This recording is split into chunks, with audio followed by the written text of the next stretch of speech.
भाई मोदी के 20 लाख करोड़ के राहत पैकेज में मुझे क्या मिला? ये सवाल अक्सर आप भी सुनते होंगे और फ्रस्ट्रेशन भी शायद आपके दिमाग में आती होगी। तो चलिए इस फ्रस्ट्रेशन पर जरा सा काबू कीजिए और मोदी के इस राहत पैकेज को सेठ जी की एक कहानी से समझने की कोशिश कीजिए। तो कहानी कुछ यूं है।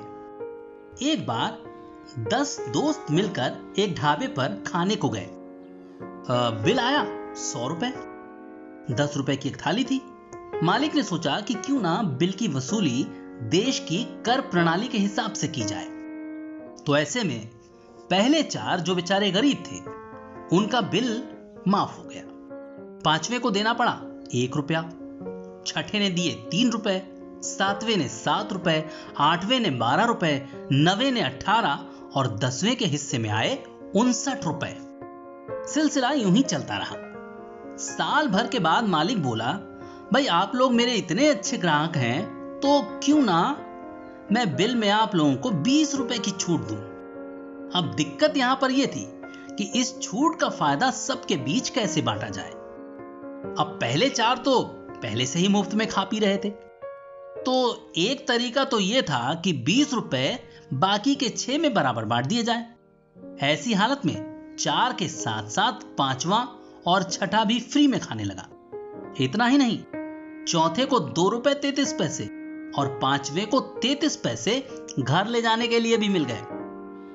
अब मालिक को लगा कि भाई ये तरीका कुछ ठीक नहीं है, तो क्यों ना इससे भी ज्यादा न्याय संगत तरीका ढूंढा जाए। अब नई व्यवस्था में पहले 5 तो मुफ्त खाने लगे, 6ठा 3 की जगह 2 रुपए देने लगा, यानी उसे हुआ 33% का फायदा।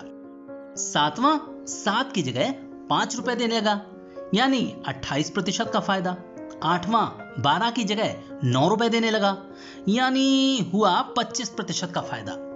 9वां 18 की जगह 14 रुपए देने लगा, उसे हुआ 22% का फायदा।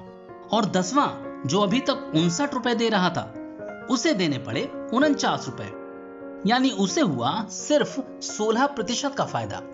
अब बाहर आकर कहानी कुछ और ही शुरू हो गई। बाहर आने के बाद 6ठा बोला, देखो मुझे तो सिर्फ 1 रुपए का फायदा मिला, जबकि वो पूंजीपति उसे 10 रुपए का फायदा मिला है। और 5वां जो अभी अभी मुफ्त में खा के आया था वो बोला, अरे मुझसे तो वो 10% ज्यादा ले गया। 7वां बोला, मुझे तो सिर्फ 2 रुपए का फायदा मिला और ये उद्योगपति 10 ले गया।